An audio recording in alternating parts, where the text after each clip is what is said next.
everybody, and welcome to the Fortress Comic News, episode 108. I am one of your hosts, Chris, alongside Mike, the animated series. Yeah, that's a good one. You like that? Yeah, I usually the adjective comes before the introduction, so that was a little twist. That was nice. Yeah, welcome to the show. We have a wonderful interview today. Rich, help me out with the good last name here, Chris. Woodall.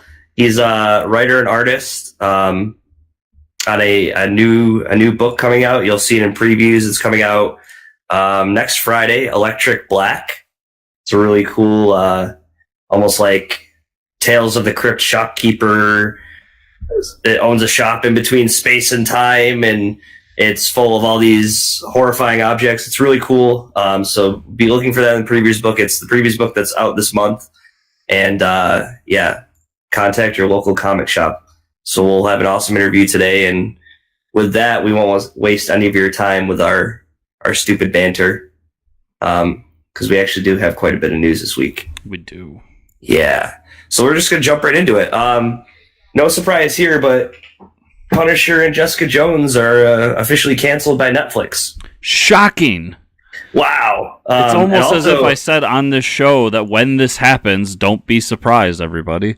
Oh, no, I'm so surprised. It's funny because there's someone is paying for billboards. I think it's all a conspiracy. I think Disney's paying for these billboards, but there's like billboards up in Times Square right now saying like save Daredevil. Yeah. Have you seen those? I have. I don't know what's going on. I don't know if like some rich guy's just like, I missed the show, or if it's like Disney. Because I mean, like a Times Square billboard isn't cheap, you know. It's not. Or I mean, any billboard in New York City, I can't imagine someone's going out of their way to buy that. Yeah, like there's a good conspiracy theory in here somewhere, because the following two stories are related to this, so we'll just jump straight into it. But yeah, both Jeff Loeb and Netflix have discussed this, right? And I wouldn't be surprised if we end up finding out that like Marvel bought it back from them and wanted to make it look like a bigger deal than it was. Right. I think so too. But the official story is, Mike. Yeah, so Jeff Loeb comments that the Defender series is canceling, saying that the stories are going to be continued. Netflix also comments on their Defenders series cancellation, saying it's too expensive and they want to move forward with the series of stuff that they own, which is complete bullshit, because when have you ever heard Netflix say something is too expensive? Right?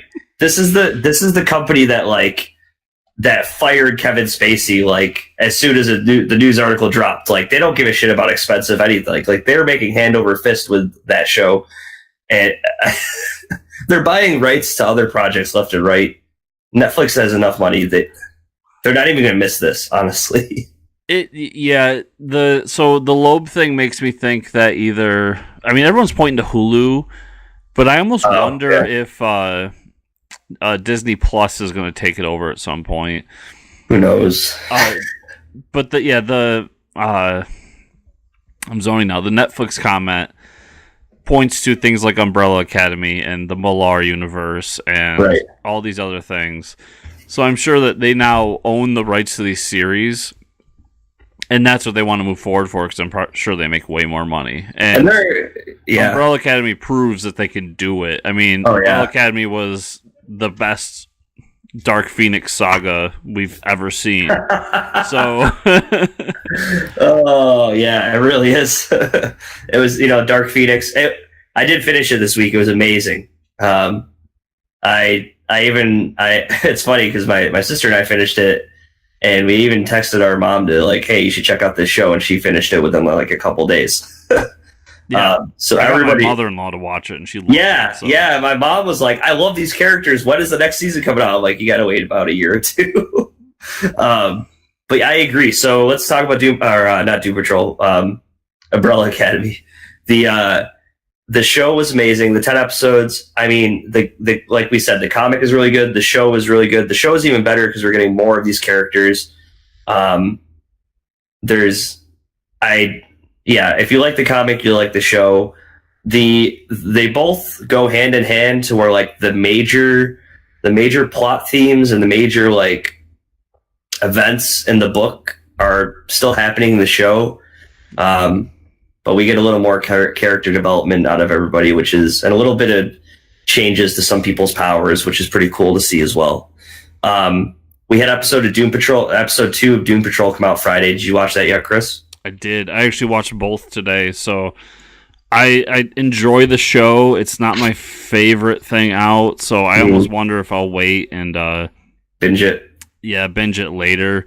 Okay. I don't know. It's got a weird tone to it, and I'm not saying it's bad. It's just I think there's better stuff out there that I'm behind on. Yeah. But if you got DC Universe, I mean, there's not really much else to watch. True. I already bought it for the year, so. Yeah.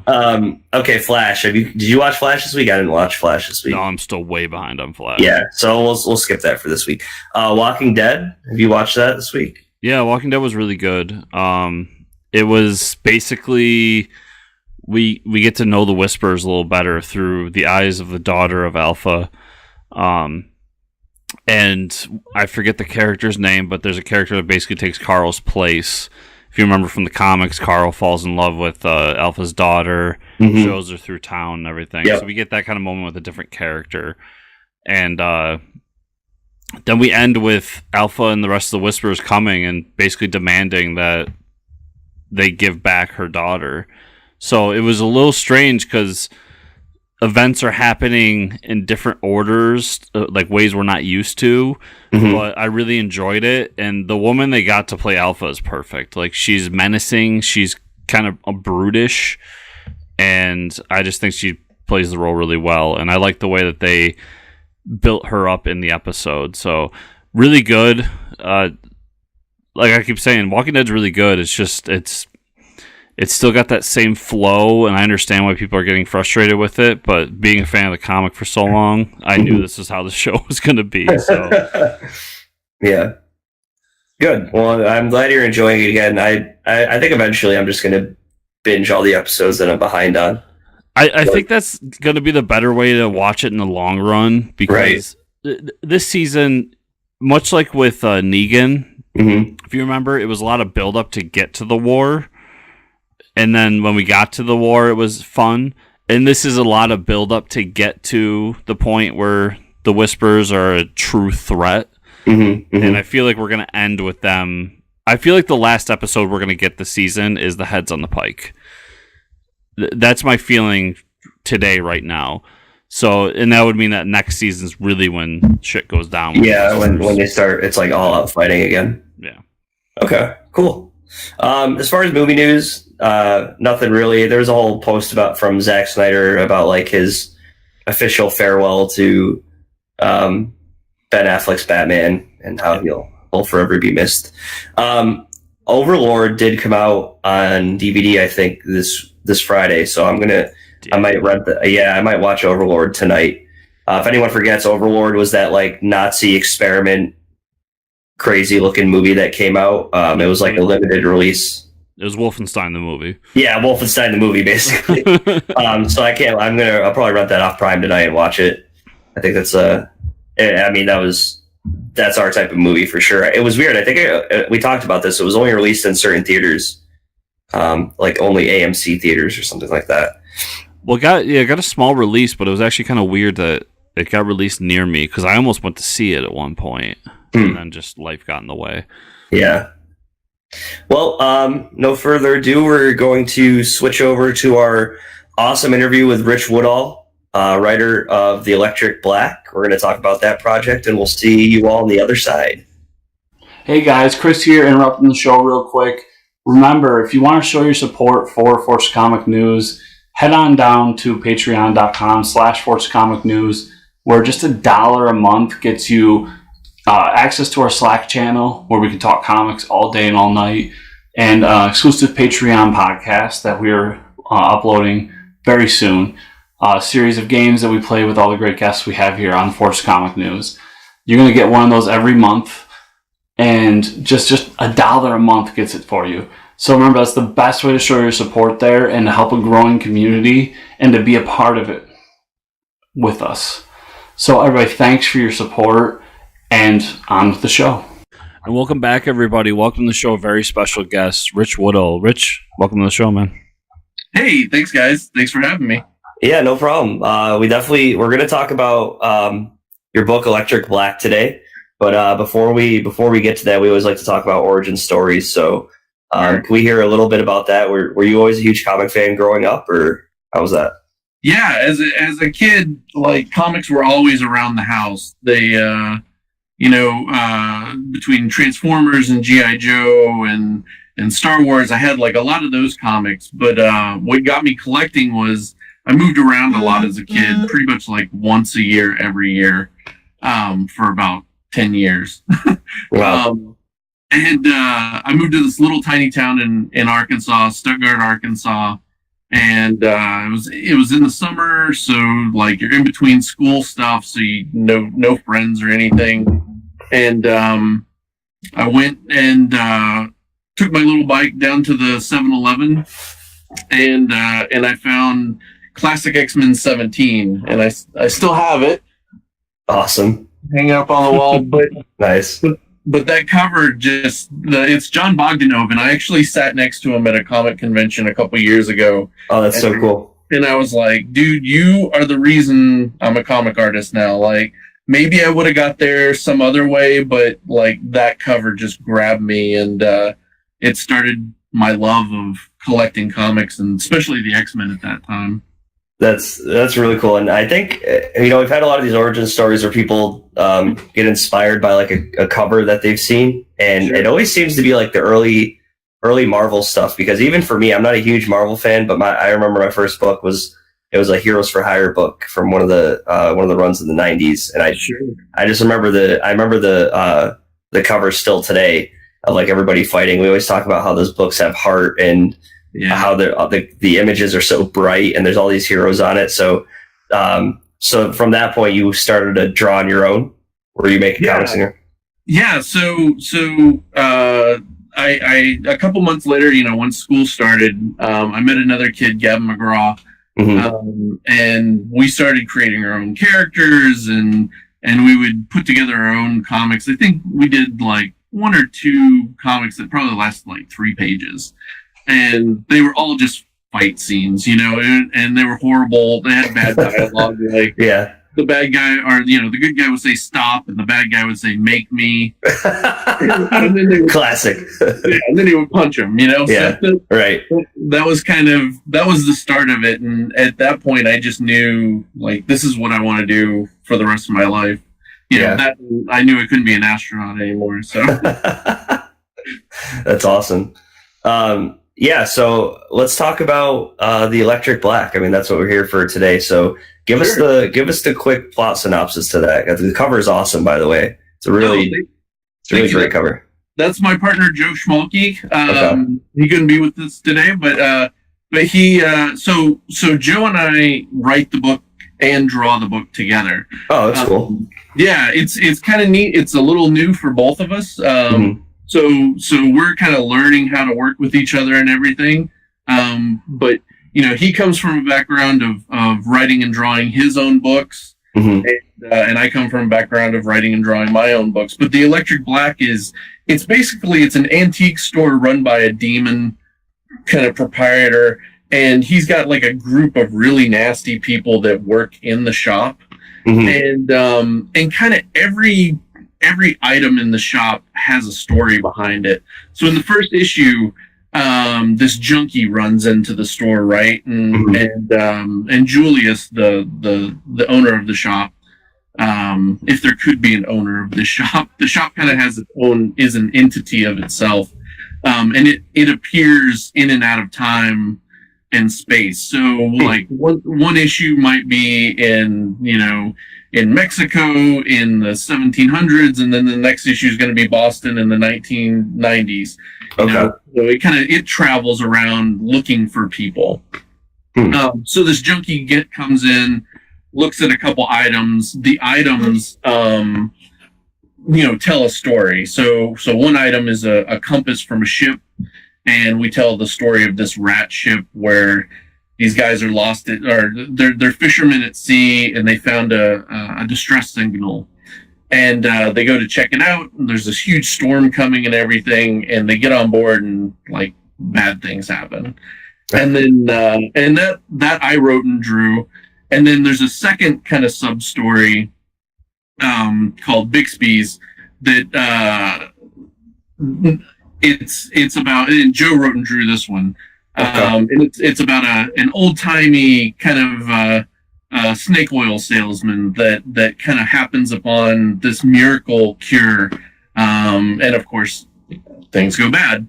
So it's a little Tales from the Crypt, but the angle we're coming at it is like, what's the story behind the Crypt Keeper, you know? Right. So in our book, we're going to focus a lot more on the people in the Electric Black and the shop itself. The second issue, it's only got one sub story, and it's got a lot of the main story, and it's kind of an action horror story in the second issue. Huh.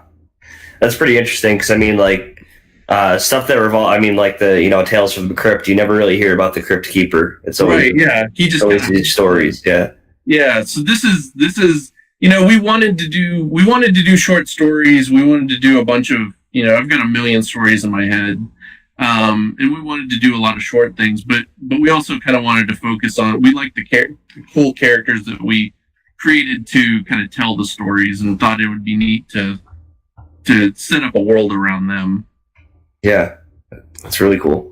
Yeah, and setting it outside of time and space where it can kind of pop up when or wherever it wants to is kind of a cool plot device where you can always tell a different story in a different location. So I really enjoyed that. Yeah, thank you. Yeah, we're excited.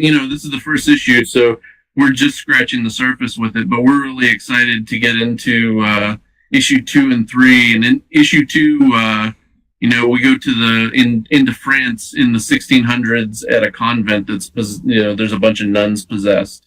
Oh wow! And then the third issue, I probably shouldn't say too much about that. It's all right. Yeah. But it gets pretty cool from there. Yeah, we're really excited about the time and place thing, because that really opens it up. We can do almost anything we want, really. Yeah. Are you using that as like a almost like to take turns in between the writing and art? Are you saying, okay, this story or this setting you might want to draw instead of Joe, or how does that work?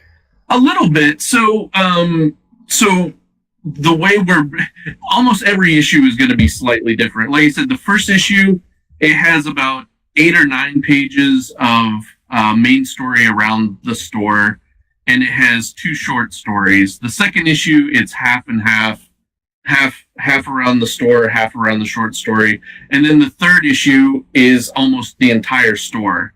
Okay. So almost every issue is going to be slightly different. And Joe and I kind of, as we go along, we kind of decide, oh, well, this looks like a part that you'd be good at. This looks like a part I would be good at. And because we both kind of plot the entire thing, we all know what's going on at all times, which is kind of cool. Cool. Awesome. And this is from Scout Comics, by the way, which has been they've been really, really good to us.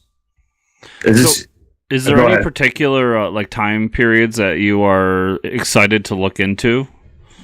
Yeah, so I'm a really big history buff. I don't know if you guys have heard of Hardcore History by Dan Carlin. Yes. No, I haven't. It's an amazing podcast, and he's just got a really cool way of delivering information. Mm-hmm. And so I listen to that, and I'm constantly like, oh, we need to go to Rome. We need to deal with Alexander the Great. We need to do this and jump to the Mongols and everything. So I'm all over the place. And I'm a big I love ancient aliens and all that crap. Oh yeah, yeah. So I like drawing period piece stuff. So anything I don't have to draw a cell phone, I feel like cell phones have ruined horror movies, because it just seems like it's a plot device that you could get out of. Yeah. I'm just gonna call the police or whatever, but then you have to write around that so that your phone doesn't work. Yeah. So I'm excited about drawing things that have no cell phones in them. Yeah, that's a good point. It's like, oh, I guess I could just call the cops and get myself out of the situation. Right. Somebody in your house, call the police. They'll be there. It's easier to cut a phone line, not really as much a cell phone line. Right. Yeah. They're gonna have to start like having cell jammers and stuff. Like the serial killer also has to be an IT guy. Right. Exactly. That's actually not a bad idea for a story. I'm gonna have that scene before Mike Myers pops in where he's putting together the EMP bomb. Making a call to Verizon to shut off your Exactly. Awesome. Well, I mean, it sounds like a really exciting project, and it's coming out soon, right? Yeah, it's in previews right now. Okay, and it this will one. be until, I think next Friday. I think Okay. if you want to get your orders in, my buddy Joe Schwalke's got a Kickstarter going on right now. Wow, I just forgot what his Kickstarter is called because I'm a horrible friend. It's a Carpe Noctem. Yeah, Carpe Noctem. Right? Yeah, Carpe Noctem. That's really cool, giant, oversized horror art book. But yeah, Scout Comics previews right now. It'll be out in April in stores. Okay. And then we're shooting for April, July, and October for release dates for the first three. Okay, so you already have the first three kind of planned out and ready. Yeah, we have the first three planned out. We're both working on the second issue right now. We just sent in the first issue to the printer, so that's good to go. Yeah, so they find your local comic shop. You can order it through there, and also the Carpe Noctem if you're into horror. That's a really cool art book that is actually funded on Kickstarter now, but it has 4 days left, so we can get your orders in quick on that. Yeah, awesome. Well, thanks for being on the show, Rich. Really appreciate it. Thank you for having me, guys. I really appreciate you having me. So Rich, if any of our listeners wanted to find you or follow you, where's the best place to send them? Yeah, right now, Facebook is probably the best place to find me. I've got a website that's not quite ready to go, but that's projectpandoraentertainment.com, which is a lot to type out. But yeah, anybody who wants to be friends with me on Facebook, I'm always open for that. I'm on Twitter at John Raygun. And I'm hardly ever on Twitter, so that's yeah, it's a lot to keep up with. It's usually best to stay away from Twitter. Right, exactly.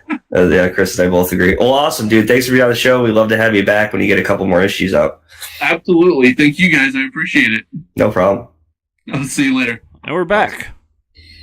Awesome interview. So please go check out the comic.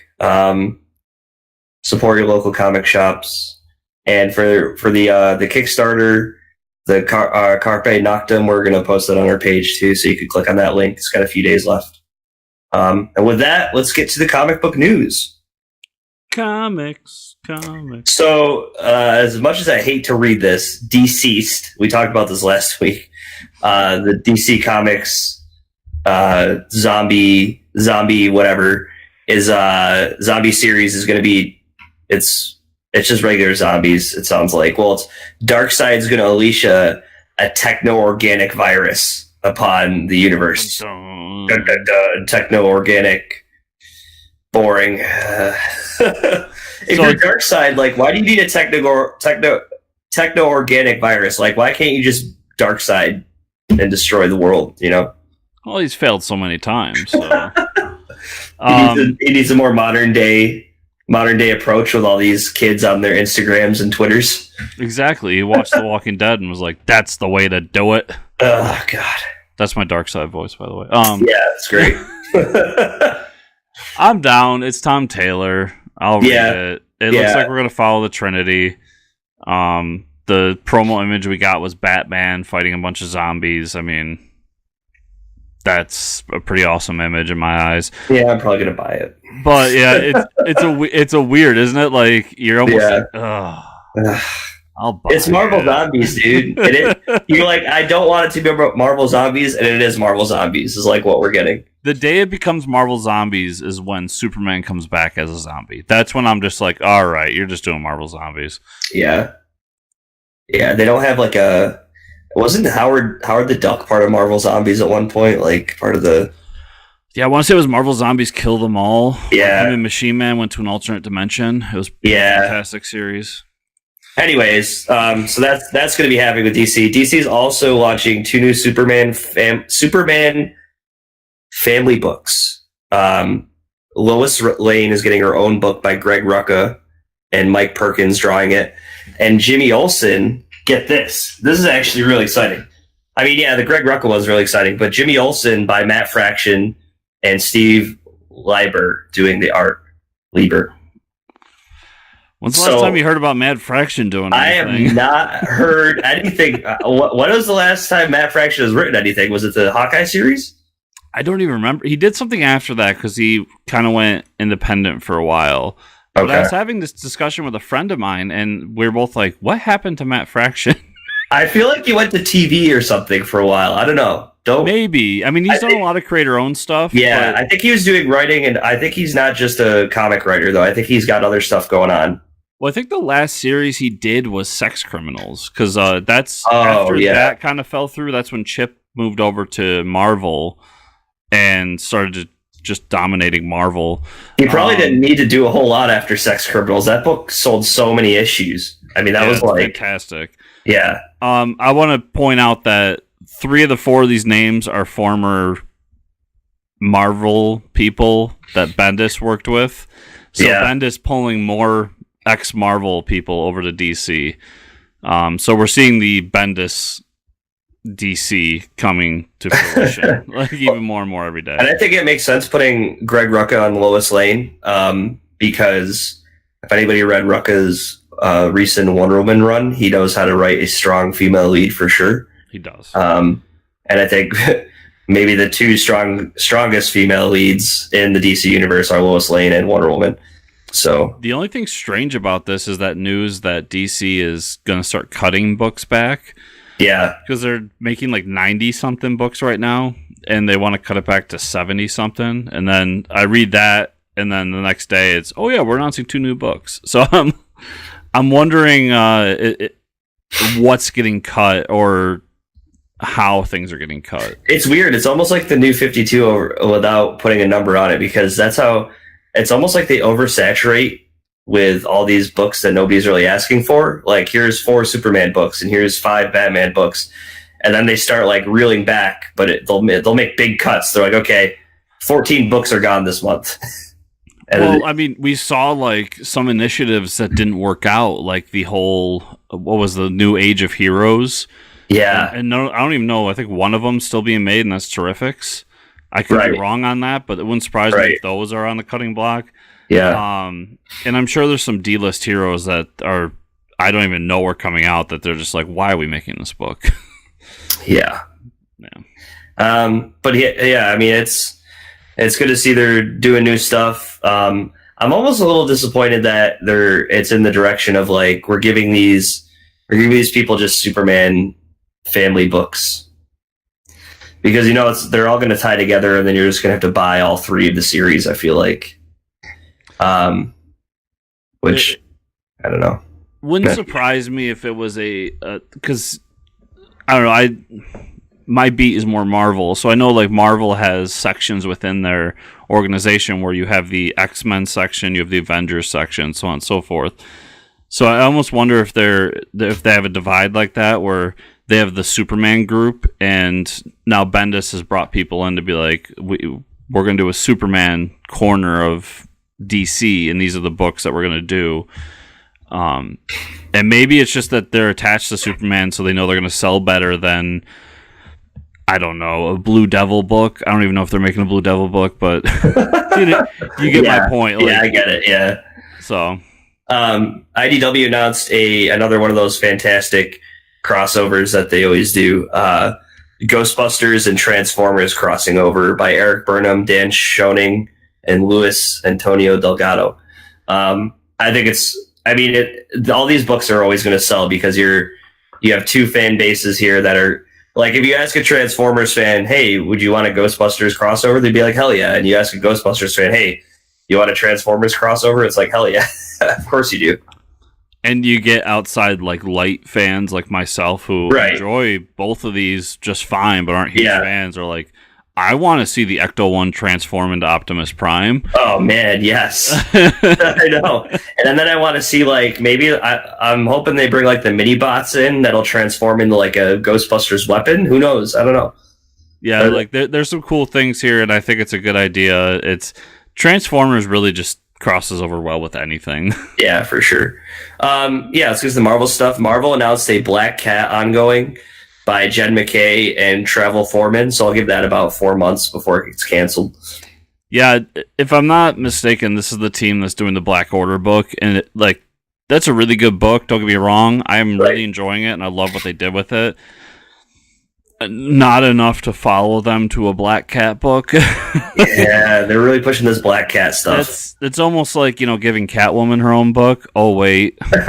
Yeah, the one that got quietly swept under the rug, which had a great starting issue, too. Like, there's just some books that, you could have, like, well, I'll read anything Grant Morrison writes. That's not a good example, I guess. But, look at the Catwoman book, right? The first issue, there's articles left to right. This book is great. This is a great first issue. This was an awesome introduction to this her ongoing series. And then it's like, where's the book today? There's characters that really lend themselves to ongoing. And, we all have our favorite characters, but not everybody needs an ongoing. Black Widow doesn't need an ongoing. She can do limited series. And Catwoman, Black Cat, if this was a Black Cat 5-issue, or 6 or 12, I might give it a shot, but to tell me it's an ongoing, there's not enough there for an ongoing, at least to me. Any great writer can make any character great, but yeah, that's a tough pull. I think this is better if you just announced it as a mini-series. Yeah, I agree. Just coming out of the gate saying it's ongoing is... And that would go the same for Catwoman, too. If that book was a miniseries, we would still be hearing about it. Yeah, for sure. Another little sad to hear from the comic community this week, but Donny Cates is receiving death threats over his latest issue 11 of Venom that came out this week. Yeah. We'll talk about the issue because, after this, we're going to talk about our comics we read this week, but I guess when you mess with the continuity and origin story of a certain hero, people tend to not like that. But there's no excuse for death threats. Come on. No, and I absolutely love Donnie's response to all this, because one of the comments was, "I can't believe you hate Venom so much," and his comment was like, "Yeah, I hate Venom so much. I dedicated my entire life to getting to this point." Right. And then he wrote a whole thing about how, just because this happened, it doesn't mean that 5-10 years from now somebody retcons what I do and it all goes back to the way you like it. It's comics, people. Let me tell my story. That being said, come on, why do you gotta send death threats to any creator, whether it's a comic creator, filmmaker, whoever? I know. It's ridiculous. But on that, did you read? I did read. 11? I read Venom 11 this week, and I'm not a Marvel connoisseur like you, but from an outsider standpoint, I thought it was cool because Venom, and now I hope I don't get death threats, but Venom to me is always he's kind of a boring character. He's another character that if you were to say that there's a Venom ongoing, we have a Venom ongoing and Donny Cates is writing it, and that's the only reason I'm reading it, honestly. I kind of know it's the only reason you're reading it too, right? Correct. You would. I don't think you'd have a Venom book on your pull list today. You'd obviously try. You try almost everything, but the fact that I didn't know Venom's origin to begin with, and I know that there's a couple different Venoms, but the way he spun it, you get kind of the reveal that this younger the younger kid that he was talking to that he believed to be his brother was actually his son, and that the fact that I thought it was pretty cool that we find out, it's revealed that the symbiote is kind of changing his memories, because when you think about it, the symbiote can like control his body. Why can it not control his mind? I mean, it's always talking to him in his head. So it's actually like replacing memories within his mind to give him his own. It's a great way to retcon, right? Yeah. And the whole point of basically the parasite that is attached to Eddie Brock is to stay alive at all costs. And how does he stay alive? He keeps him out of certain situations. How does he keep him out of certain situations? Is he creates his own origin for Eddie Brock to almost like, it's ingenious because it's not just the physical control of Eddie Brock. It's also like he has emotional control, and he can manipulate him with characterization almost. Like it's almost like the symbiote is writing the book now when you think about it. Yeah. So that's much like you, pretty cool. Much like you, I'm not a Venom fan. I never really was. I thought he was a cool villain, but every time I've tried a solo Venom book, I never enjoyed it. And Donny Cates is the reason I'm reading this. Yeah. So we're coming from two outsiders' perspectives. But yeah, I really enjoyed this issue. I really enjoy this book. So I don't know. I always come from it from a different perspective, because I go back to Secret Empire, where they messed with Cap's origin pretty heavy leading up to that book, and I loved it. Like, because I always go into these books knowing that the Cap that I enjoy will be back. And guess what? I'm reading a Cap book today that's just Captain America, Steve Rogers. So my perspective on the death threats thing is just like, is that like the guy you want will be back. Just enjoy this story for what it is, and I think it's really good, and I think it's transformative for a character that isn't, like you said, isn't all that interesting in my eyes. So love the book. Yeah, so I mean, death threats aside, I thought it took the book in a new direction to where I was like, okay, I'll still be reading it, because I really didn't know where the book was going, but. And now, I mean, all that huge reveal aside, we find, I mean, Eddie Brock is stuck in this point where he's going to die if the symbiote is attached to him, but also he can't live with the symbiote away from him. I don't know. He's like kind of trapped in the middle almost. Yeah. Yeah. So I thought it was a great issue 11. Yeah. Donny Cates is still a great writer. I think that was a great direction for the character. So speaking of Donny Cates, did you read Guardians of the Galaxy #2? Yeah, I did. Why don't you talk about that, since I talked about Venom? So we get a perspective of where Star-Lord is through all this, and he's basically become very depressed and I was gonna say I don't like the drunk, depressed Star-Lord. It's not what I'm used to. That's for sure. I don't think anybody's used to that. Yeah, and I did like the callback to the Bendis run where him and Kitty Pryde were a thing. Yeah. And he confides in her. Right. That whole conversation was fantastic. And then the team just learning who each other is, and we lose Cosmic Ghost Rider from the team because he has a different feeling from everybody else. Right. And there's this, basically everybody thinks that Gamora is going to be the next Thanos. So Star-Lord, being Star-Lord, wants to protect Gamora because that's really the woman he loves. And then he gets people like Ghost Rider who want to kill her because fuck Thanos. Yeah. But also, Peter Quill's, it's almost like he has PTSD because he died, right? Gamora killed him. Yeah, and that's another interesting wrinkle, is we get him kind of inside his own head, not really knowing what to do with this, because it's weird to say, but this is the first time he's died, right? And I can't remember who he talked to about it. It might have been Kitty, but he actually has a conversation about like how you deal with this. Yeah, and it's funny coming from an X-Men too, right? Yeah. Like, I think she kind of like mentions to him, "Oh, if it was only that simple, like I'm part of the X-Men. It's not that simple. Like you don't just start hating someone after they kill you." Yeah. Yeah. So I thought that was pretty cool. I think it's a great issue. it's weird seeing Guardians of the Galaxy that all of their mission doesn't align almost, and there has to be something coming up that gets them all on the same page. And I don't know how that's. I mean, Donny Cates is obviously has figured out how to get them together, but now we need to have them all on the same page. Maybe it's like helping Quill because he helps them, so maybe they get him out of this rut or something. I don't know. We'll see how it goes.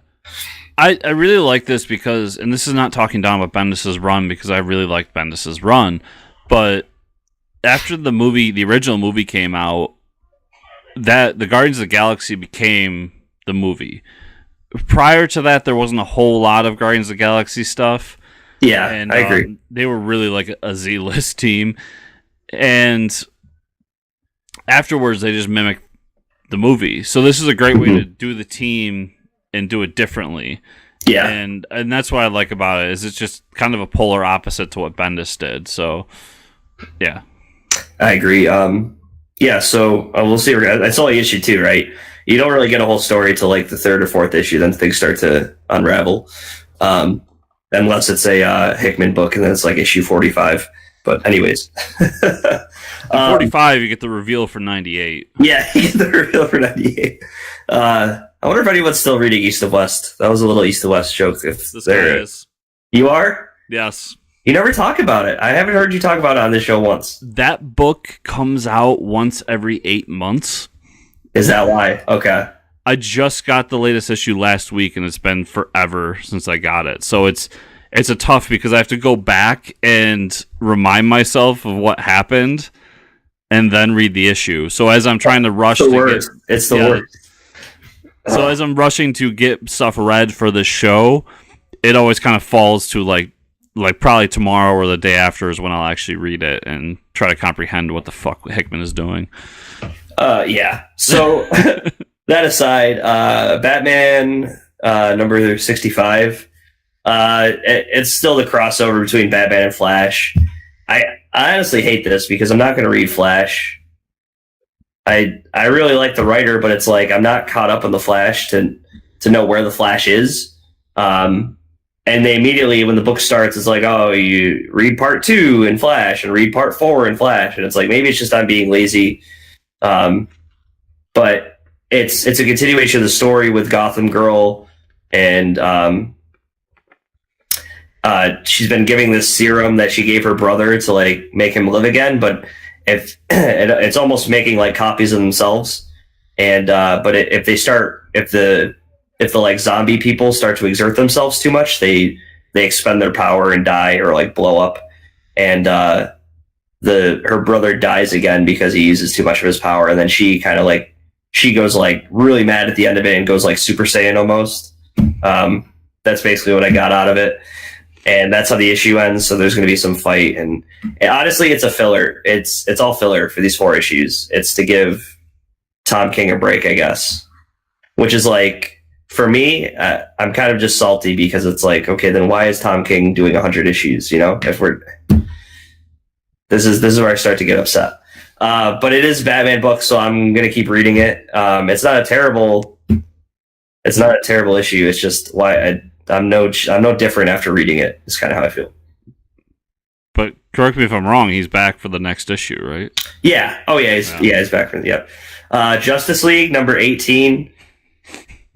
Man, DC is a rough week for DC. So we got our key to the 6th dimension and the next book. Yeah. So Scott Snyder is slowly taking us on this journey with him. Honestly, I haven't really looked at the consensus of everybody, how they feel about the new Justice League, but this isn't a Justice League book. I don't know what this is anymore, because the Justice League wasn't even in it once. Correct me if I'm wrong, right? Well, this is one of those where they crossed it off and named it Legion of Doom. Right, which they've done already, and almost every issue is revolved around Lex Luthor. This should just be a Lex Luthor book, honestly. But so this falls under the category of, it was a Tinian book, and whenever I see Tinian on the cover, I'm just like, oh. Yeah. I gotta read a Tinian issue. Yeah, it's like I'm brought back to Batman Eternal all over again. I'm like this close to cutting that book. If the Sixth Dimension storyline doesn't get me where I want it to get me, that book is off. And it's like, yeah, they talk about like multiverse and stuff, and that gets me excited. And then it's like Luthor and Brainiac having a conversation of like, we're just going through the whole thing that we saw at like the first issue. It's like, okay, we understand you killed Vandal Savage. Like, we don't need to explain that all to Brainiac again. Like, so I have a theory here. It's all a dream. All a bad dream. Make it stop. So I don't remember if we talked about this on the show the other week or not, but there was a news report that was out that Scott Snyder has a story for Dark Knight's Metal #2. Oh. And he said specifically, he goes, the only way that book gets made is if Capullo draws it. Uh-huh. Capullo is he's making the book for Black Label right now with Scott Snyder, and then he has to jump over to Image to do a book with Reborn Volume 2 with Mark Millar. Yeah. So basically he's got a lot on his plate. I think that Scott is just like throwing in unnecessary filler issues to push this story further, because he said that this is all a part of his arc. This was starting with Batman, going into what he did with Dark Knight's Metal, and then now into Justice League is all a part of an arc that he had planned out that ends in Dark Knight's Metal 2. Mm. I wonder if he's just kind of halting the ship a little bit, which would suck, because that means Dark Knight's Metal better be amazing book if you're gonna put me through this to get to there. All I know is like right now my there's only like 3 DC books that I'm excited about, and it's The Green Lantern by Grant Morrison, it's Wonder Twins, and Shazam. Like it's I don't know, like the other stuff is just it's like too much comic book science and it's not even continuity. It's just like every sentence is a made up sentence of like a history of the universe, and then it's like they're justifying it with another made up sentence of the history of the universe. It's just like so convoluted that I just get lost. It's like I get lost in circles of like when was the universe and how did it start? I don't even know. Who knows anymore? Yeah, you basically, Scott, if you're listening right now, because I know you are, come on the show, you coward. Yeah. Face us, you coward. Just kidding. We don't think you're a coward, Scott. We actually really like you. But basically he has this next run to pull me back in. If the Sixth Dimension doesn't get me, then it's done. You have no other. I don't care what you throw at me. I can't think of, unless you say that the next storyline is the Justice League versus COD piece, nothing else is going to get me in. You know what I need? Like, just the next issue, you can cross out Justice League all you want and just write Starman, like, #1. And tell me where the fuck Starman's been. Because... I mean, there's another interesting idea. Just give me an issue to vote. Like, it's not even a filler issue. Show me where he's been. Like, where has he been? I also wonder if part of this is he wanted to bring back the Justice Society. Right. With Starman jumping in, that makes sense. But I think that was supposed to be solved with Doomsday Clock, which keeps getting pushed back and back and back to where we're never going to finish that damn book. Yeah, I know. And I think right now, as it stands, and DC fans are going to send me all the hate mail in the world, but Jeff Johns is fucking up. And he needs to get his stuff together. And they need to really iron out what DC is moving forward, because there's a lot of little issues. Now, to be fair, I love the Superman book. I am loving Aquaman right now. Wonder Twins is fantastic. So I'm not talking trash about DC throughout the line, but these core continuity-based books, like, they need to be better, and they need to be able to tell the stories that they need to tell. And I there's something going on, whether it's this, that, or the other. Whatever theory, I could spout out 1,000 of them, but something is going on, and I don't know. I just want it to get fixed. And now. I mean, just look at the New 52 Jeff Johns Justice League compared to this Justice League. Like, that was a Justice League book. I mean, they all come together. They start off like, you know, you fight. They're fighting Darkseid. Then we get like the Throne of Atlantis and all that stuff. Like, that's the Justice League you want. You want everybody together as a team. Anyways, so we're gonna get a little away from DC. I'm the huge DC fan here, and I'm not biased. You can tell because I'm very upset with them lately. Of just I'm just very confused. Anyways, Sharky the Bounty Hunter, #1. Let's talk about a book I really like. So Mark Millar released another book this week, and I'm pretty sure this one's already optioned for a TV show. I would already assume. It's owned by Netflix. So yeah, it's owned by Netflix. So Sharky the Bounty Hunter, #1. I mean, it's a Han Solo story, almost. So we have Sharky the Bounty Hunter. He's a bounty hunter. He's in a cantina at the beginning of the book. He's like a retired officer, so he somewhat has a moral code. He arrests a criminal. The criminal has a son that is now orphaned because he arrests the father. And by the end of the issue, he kind of hears about the last run, like the Kessel Run almost, where he's going to make all this money and can retire, but then also he feels bad because he doesn't want to abandon the kid. Well, he actually picks the kid up and brings him along. He's supposed to drop him off at a certain planet. I doubt that's going to happen. And then also at the end of the issue, we get the antagonist shows up where it's another bounty hunter that knows who Sharky is. And it seems like everybody's going to be going after this huge bounty that's just been put out in the galaxy. It was a great first issue. And Mark Millar, I mean, the guy's been doing this enough. He knows how to start a book and get you ready for the next few issues. It was a great first issue. Cool. And that's what I had this week. I got a couple more. So I got Wolverine Infinity Watch. Basically, if you write Infinity in the title, I'm going to read it. Chris already has it pulled. Infinity for Marvel is like Crisis for DC. Like, if there's a Crisis book, every DC fan's going to run out and buy it. Yeah. And that's how I feel about Infinity. If it says Infinity in the title, I'm there.